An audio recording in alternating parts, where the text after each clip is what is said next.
Congolaises, Congolais, chers compatriotes, il y a 6 ans, je prenais congé de mes responsabilités en tant que président de la République, chef de l'État.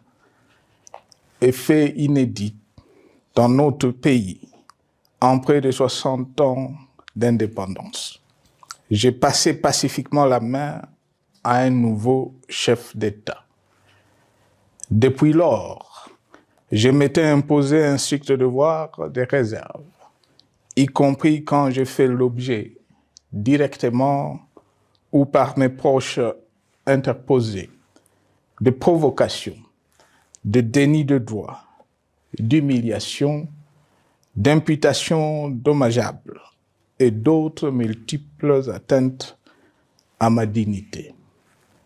D'abord, parce que je suis convaincu que le temps est le meilleur allié de la vérité, un antidote lent mais puissant contre le venin du mensonge et de la délation. Mais aussi et surtout, parce qu'agir autrement aurait fait le jeu de ceux qui, par cette campagne odieuse, cherchaient à détourner l'attention de notre peuple de leur incapacité, aujourd'hui avérée, à répondre à ses attentes et aspirations. J'ai enfin décidé de briser ce long silence, de sortir de ma réserve et de m'adresser à vous parce que l'enjeu est de taille. Il est même existentiel. Non pas pour ma famille politique ou biologique, moins encore pour ma modeste personne, mais plutôt pour la nation congolaise et pour l'avenir de notre cher et beau pays. J'ai décidé de briser le silence parce qu'au vu de la situation que traverse notre pays, continuer à me taire m'aurait rendu poursuivable devant le tribunal de l'histoire pour non-assistance à plus de 100 millions de compatriotes en danger. Je saisis cette opportunité pour partager avec vous mes réflexions et participer ainsi à la recherche de la solution à la crise que traverse notre pays, la République démocratique du Congo, terre de nos ancêtres, car il est gravement malade et son pronostic vital engagé. Mieux que quiconque, vous en êtes conscient, car vous en faites quotidiennement les frais dans votre chair et vous en payez le prix.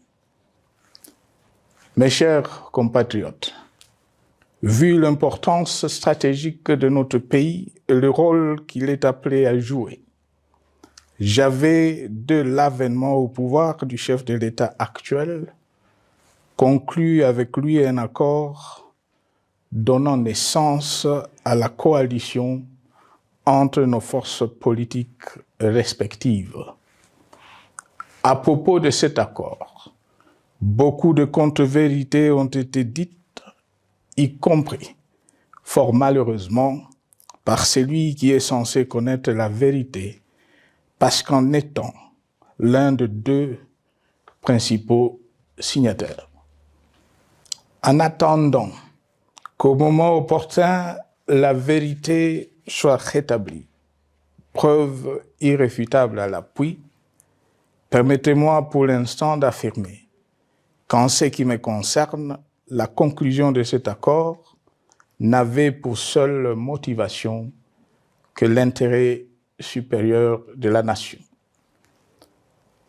Par cet accord de mutualisation de forces, j'entendais en effet permettre à mon successeur d'exercer dans la direction des affaires de l'État plus de pouvoir effectif que ce que la faible représentation de sa famille politique au sein de la nouvelle Assemblée nationale était en droit de lui conférer. Je voulais par ailleurs faciliter le fonctionnement harmonieux des institutions et éviter à la nation, comme à notre jeune démocratie, d'éventuelles crises politiques qui leur auraient été fatales. Cette première alternance pacifique et civilisée à la tête du pays avait suscité d'autant plus d'espoir qu'en janvier 2019, notre pays s'est trouvé en bien meilleur état qu'au moment de ma propre accession à la magistrature suprême en janvier 2001. Alors que j'avais trouvé un pays au bord de l'implosion, miné par une longue dictature et des guerres, sans institutions républicaines, économiquement en faillite et socialement déchiré. Bref, un pays dont l'incertitude de lendemain menaçait la stabilité de toute la région. Le 24 janvier 2019, j'avais en effet légué un bien meilleur héritage à mon successeur, à savoir un pays réunifié, largement pacifié et dont les limites territoriales correspondaient exactement à celles qu'elles étaient au 30 juin 1960. Une nation reconstituée, réconciliée et fière de sa diversité. Un État doté d'une constitution progressiste et des institutions fonctionnant harmonieusement. Une économie dynamique et résiliente et débarrassée du fardeau de la dette hérité de régimes antérieurs, du fait de multiples réformes structurelles engagées. Une armée nationale républicaine de plus en plus professionnelle et capable de relever le défi de la défense de l'intégrité du territoire national. Une démocratie en constante consolidation, avec notamment l'organisation sur fonds propres d'un troisième cycle électoral. Le cœur serré, je constate qu'à peine 6 ans après, ce bel héritage en indivision, légué à l'ensemble de notre peuple, a été complètement dilapidé par celui qui en avait reçu la garde.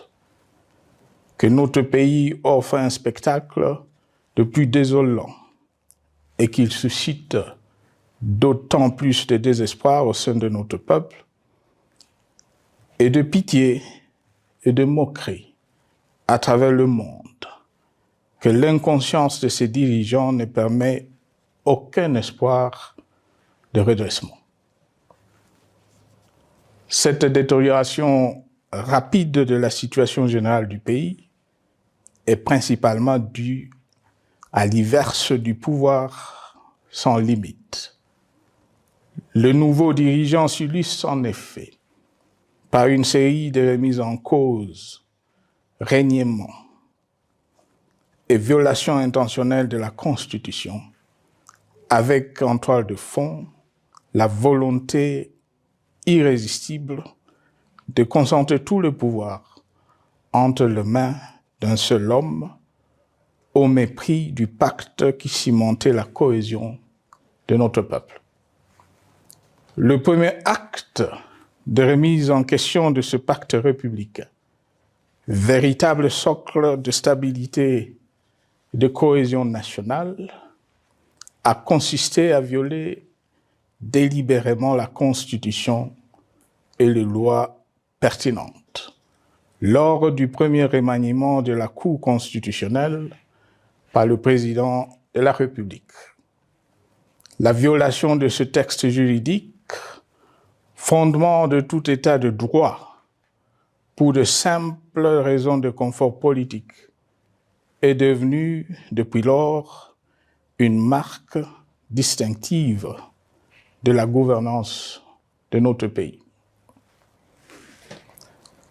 Dans le même esprit, en décembre 2020, il fut organisé un coup d'État institutionnel à la suite du renversement en pleine mandature d'une majorité parlementaire, pourtant dévolue par le peuple souverain, ainsi que le gouvernement qui en était issu. S'en sont ainsi suivis la nomination illégale de membres de la Commission électorale nationale indépendante, ainsi que le simulacre des élections de décembre 2023, organisé en violation du cadre juridique et de normes internationales pertinentes, qui, par une ampleur sans précédent de la fraude, ont amplifié l'illégitimité des institutions et de leurs animateurs. Le coup de grâce a été donné par l'annonce du projet de changement de la Constitution, un projet dont la réalisation liquiderait totalement le consensus national de Sun City. Les conséquences négatives de cette gouvernance non orthodoxe sont pour le moins stupéfiantes. Le pays est ainsi devenu un espace de non-droit. La République a cessé d'être démocratique et la volonté du chef de l'État tient désormais lieu de loi suprême, supplantant la Constitution et les lois. En revanche, érigé en politique du gouvernement, le populisme et la démagogie, le mensonge et l'arrogance, la discrimination et la stigmatisation de certaines composantes de notre peuple, l'institutionnalisation du tribalisme et du népotisme, l'opposition de communautés nationales les unes aux autres, le discours de haine et l'injustice ainsi que l'impunité ont d'autant plus aisément détruit la cohésion nationale et le vivre ensemble que l'opulence outrancière et le non-respect de la parole donnée sont les maîtres mots de la classe politique au pouvoir. Ce qui a rendu le pays fragile et donc vulnérable. Plus grave, le repli identitaire, dangereux pour l'édification de toute nation, a refait surface, avec ses vieux démons dont l'intolérance et la division est circonstance aggravante. Cela est non seulement toléré et impuni, mais aussi et surtout véhiculé et financé par les tenants du pouvoir. Face à cette dérive, le Parlement a abdiqué de sa mission constitutionnelle de contre-pouvoir. Il a ainsi cessé d'être le temple de la démocratie, le lieu par excellence de l'expression législative et la volonté du souverain primaire, pour ne plus être qu'une chambre d'enregistrement de la volonté d'une seule personne. Quant à la justice, garante constitutionnelle des libertés publiques et du socle de valeurs, qui structure notre identité et forge notre unité, elle a complètement démissionné de ses responsabilités, se laissant ouvertement instrumentalisée à des fins politiques. Elle n'est donc plus qu'un instrument d'oppression d'une dictature qui tente désespérément de survivre à contre-courant de l'histoire, par la terreur et l'imposition de la pensée unique. Rôle peu louable, qu'elle partage avec les milices tribales, ainsi que la police et le service de renseignement, eux aussi détournés de leur noble mission de protection des citoyens et de sécurisation de l'État. Sur le plan économique, la situation est de plus inquiétante. Malgré l'augmentation des recettes publiques, essentiellement due à l'arrivée à maturité de toutes les réformes courageusement votées de 2002 à 2018, notamment le nouveau code minier, forestier, des hydrocarbures, des assurances et de la sous-traitance, et un niveau d'aide financière accrue de la part des institutions de Bretton Woods.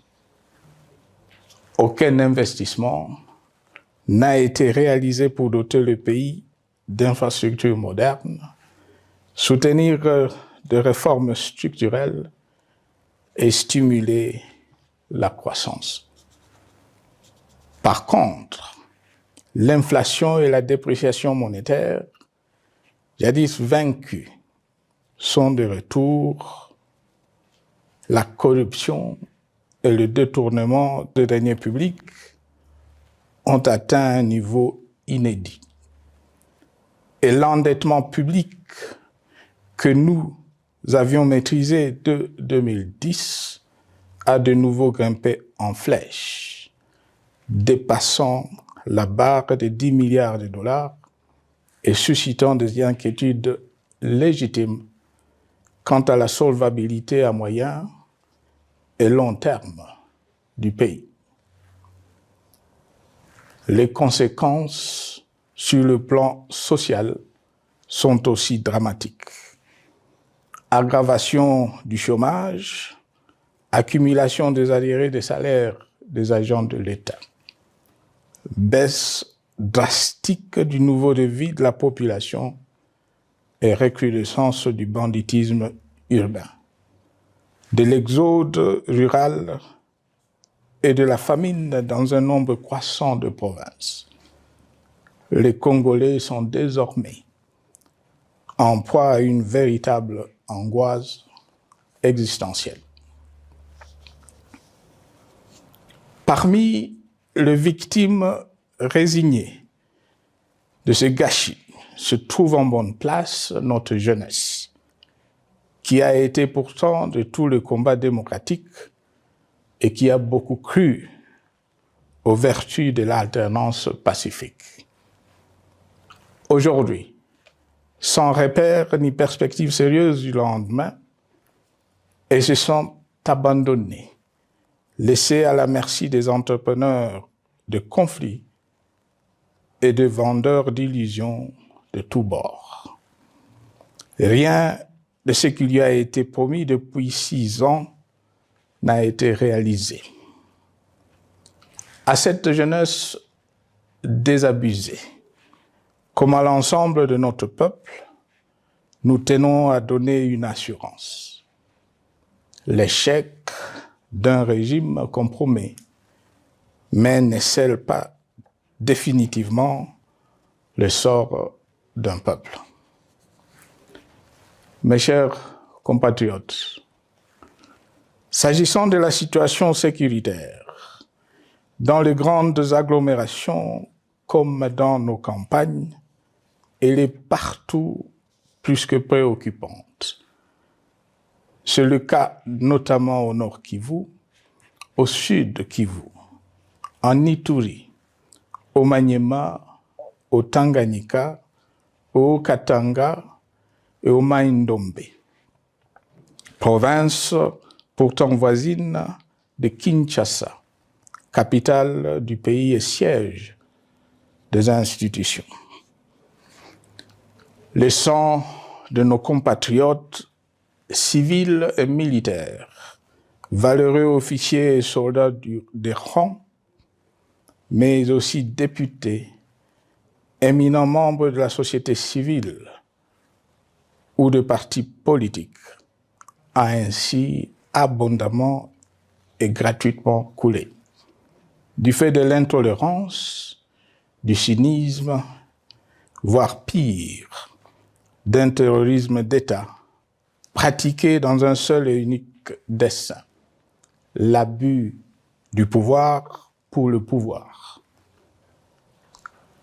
C'est le cas, entre autres, de plusieurs centaines de détenus du centre pénitentiaire de rééducation de Makala, sauvagement abattus dans la nuit du 1er au 2 septembre 2024, victimes sans défense d'un crime incontestable contre l'humanité, à ce jour restés impunis. Il en est de même de membres de la secte mystico-religieuse Wazalendo de Goma, de jeunes de la Junafek à Lubumbashi et du massacre des adeptes de l'église Mbidi à Kilwa.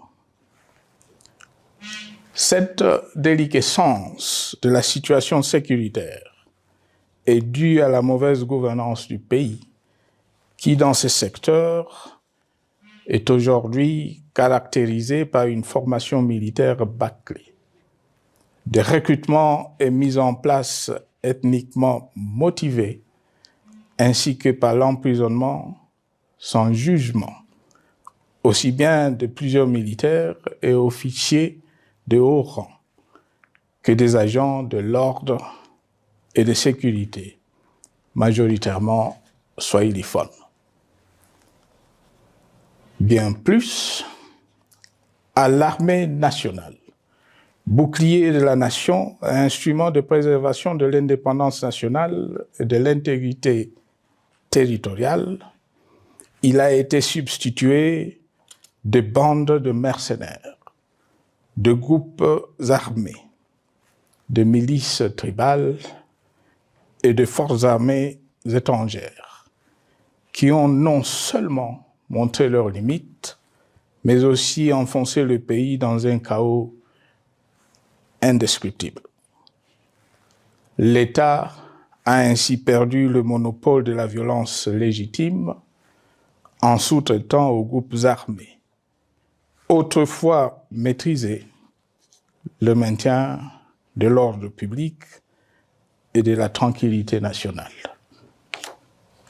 Et comme si cela ne suffisait pas, l'armée nationale est vilipendée, conspuée et tournée en dérision par les autorités qui n'assument jamais rien alors qu'elles sont censées veiller à sa consolidation et à sa respectabilité.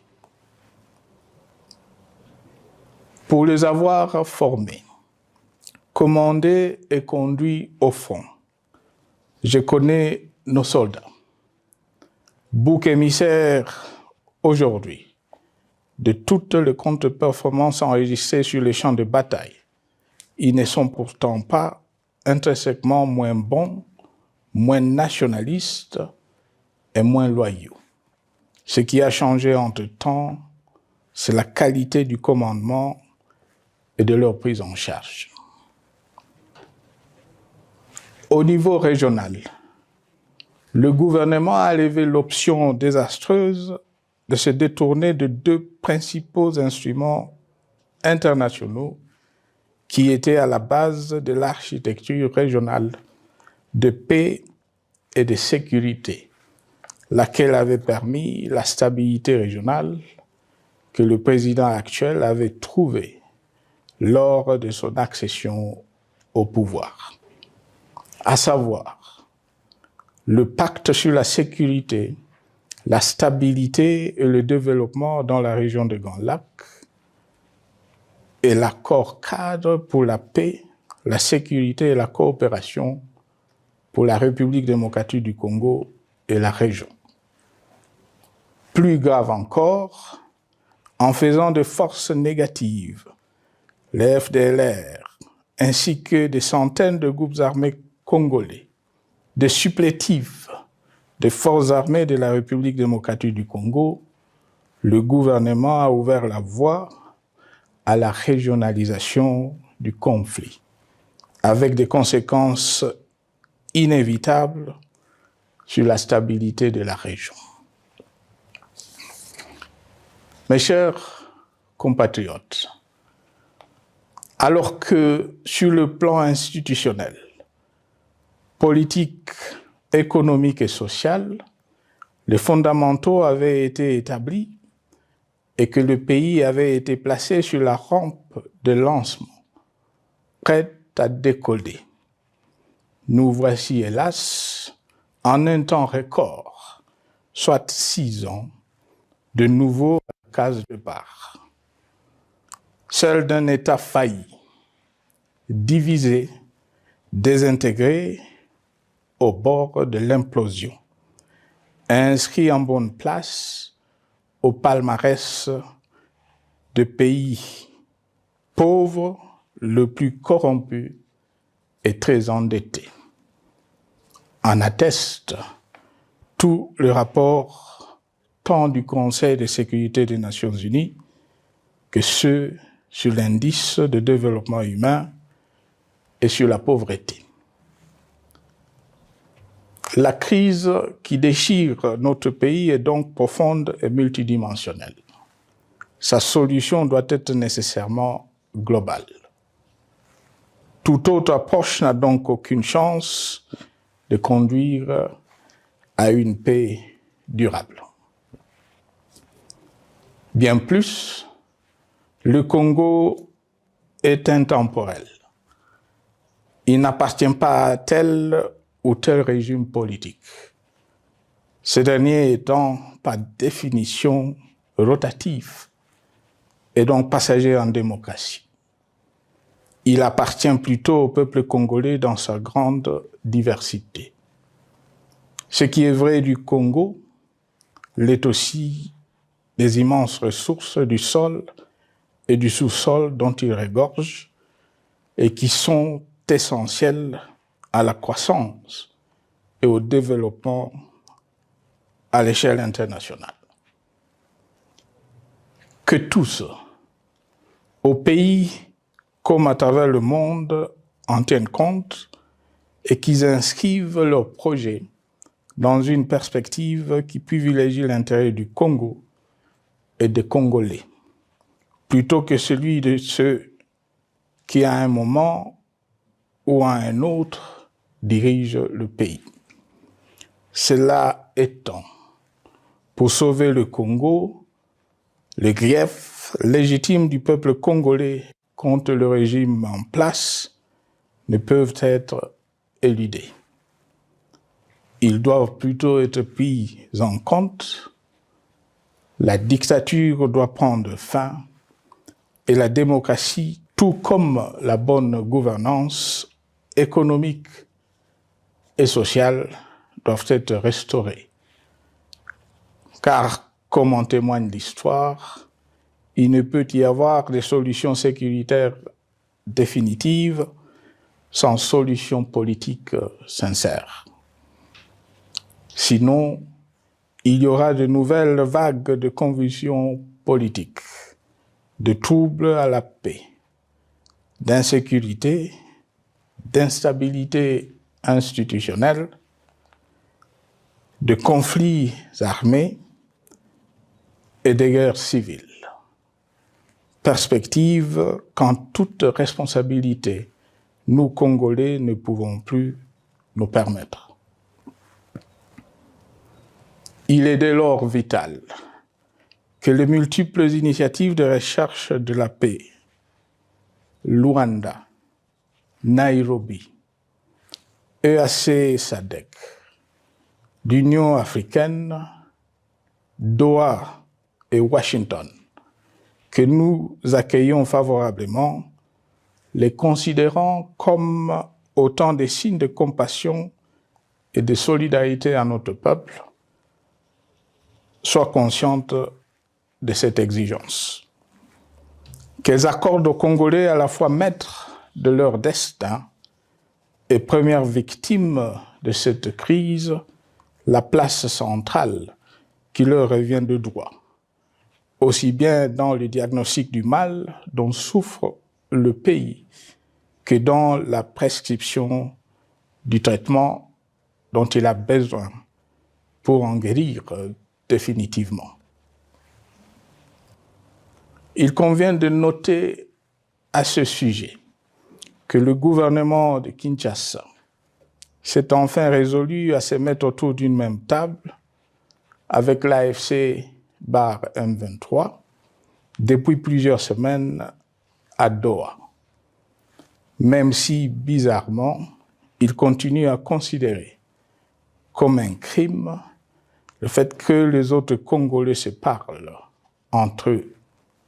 C'est le lieu pour moi de saluer la démarche des évêques de la CENCO et de l'ECC, qui a le mérite de n'exclure du débat aucun sujet ni aucun de nos compatriotes.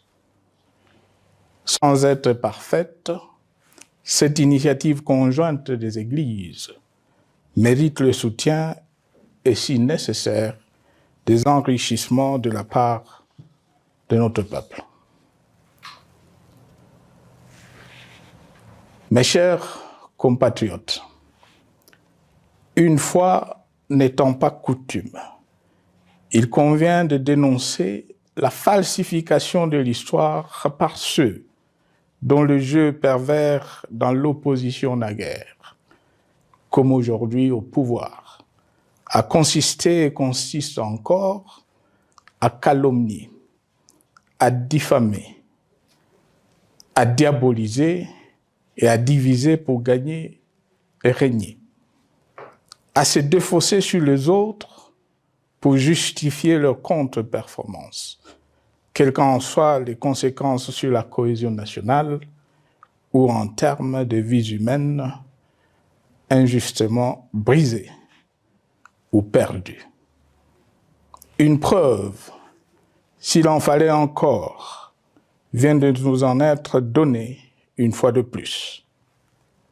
Il y a quelques jours, en effet, suite à une simple rumeur de la rue ou des réseaux sociaux sur ma prétendue présence à Goma, où je veux me rendre dans les prochains jours, comme annoncé par ailleurs, le régime en place à Kinshasa a pris des décisions arbitraires, avec une légèreté déconcertante qui témoigne du recul spectaculaire de la démocratie.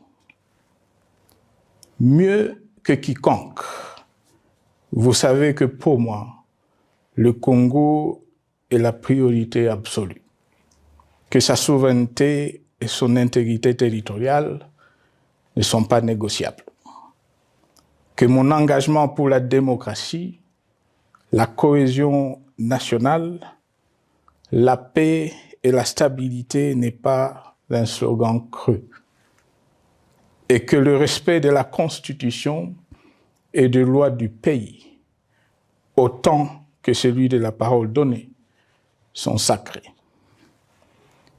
Militaire, j'ai juré de défendre la patrie jusqu'au sacrifice suprême. Hier au pouvoir, aujourd'hui en dehors du pouvoir, je demeure plus que jamais fidèle à ce serment. En ce moment où le pays est de nouveau divisé, appelé par le destin, j'ai le devoir d'œuvrer à la recherche de la paix et de contribuer à la reconstruction de notre pays qui se meurt. C'est dans cet esprit que j'ai choisi ce moment pour exprimer ma sympathie à l'endroit de toutes les victimes du conflit en cours, de réconforter et marquer ma solidarité avec la population de la partie orientale. Vous, qui êtes abandonnés par le pouvoir central, qui semble avoir pris le parti de vous punir, entre autres, en déconnectant les institutions financières du réseau bancaire national, et en restreignant le mouvement de personnes et de biens. Ces décisions et bien d'autres vous asphyxient et rendent votre vie plus précaire que jamais. J'en appelle aux uns et aux autres, en particulier au gouvernement, d'humaniser les conditions de vie de nos compatriotes de cette partie du territoire national. Ils ont droit à la vie, à la scolarisation de leurs enfants et aux autres conditions du bien-être. En entendant le rétablissement de l'autorité de l'État sur toute l'étendue du territoire national, j'invite les tenants du pouvoir à protéger la population.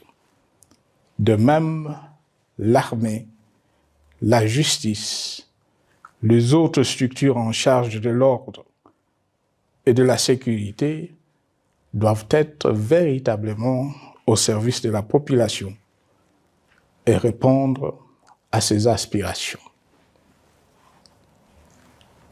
Mes chers compatriotes, de par mon expérience dans des situations similaires, le patriotisme et l'humanisme ont guidé le processus de règlement de conflits et ont porté de fruits dans le passé, aussi bien sur les champs de bataille que sur celui des négociations ou du dialogue. Notre pays avait été divisé de quasi-moitié pendant quelques années. La sagesse avait alors prévalu. Nous avions recollé le morceau et le pays a survécu dans son unité. C'est ainsi qu'après quelques années de réflexion sur la crise en cours, après avoir consulté des chefs d'État et des anciens chefs d'État de la région, ainsi que des acteurs politiques et sociaux, nationaux et étrangers, j'ai fait ce jour une proposition qui engage la nation tout entière à un sursaut patriotique pour un pacte citoyen afin de tirer le pays du gouffre. Le travail hardi qui s'impose à nous portera notamment sur les 12 points suivants. 1. Mettre fin à la dictature, mieux à la tyrannie. 2. Arrêter la guerre. 3. Rétablir l'autorité de l'État sur toute l'étendue du territoire national. 4. Restaurer la démocratie en revenant aux fondamentaux d'un véritable État de droit. 5. Rétablir les libertés fondamentales. 6. Réconcilier le Congolais et reconstruire la cohésion nationale. 7. Relancer le développement du pays par la mise en place d'une bonne gouvernance économique, une gestion administrative et financière orthodoxe et une répartition équitable des ressources nationales. 8. Relancer le dialogue sincère et permanent avec tous les pays voisins en vue de l'instauration de la paix et du développement durable dans la région. 9.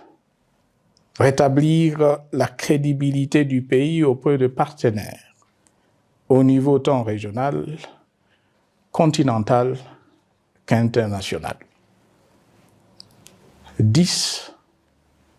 Neutraliser tous les groupes armés nationaux et étrangers et rapatrier ces derniers dans leur pays d'origine. 11.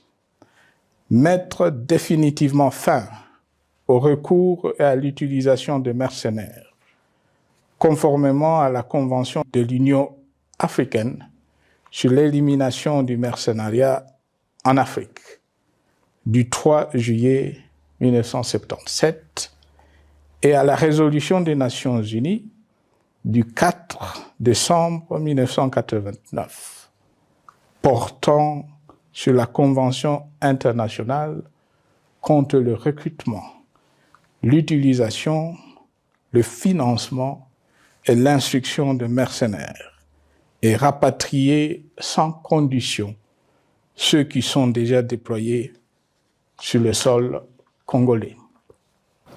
12. Ordonner le retrait sans délai de toutes les troupes étrangères du territoire national. À ce sujet, je salue la décision sage des pays de la SADC de retirer les troupes de la SAMI DRC de notre pays.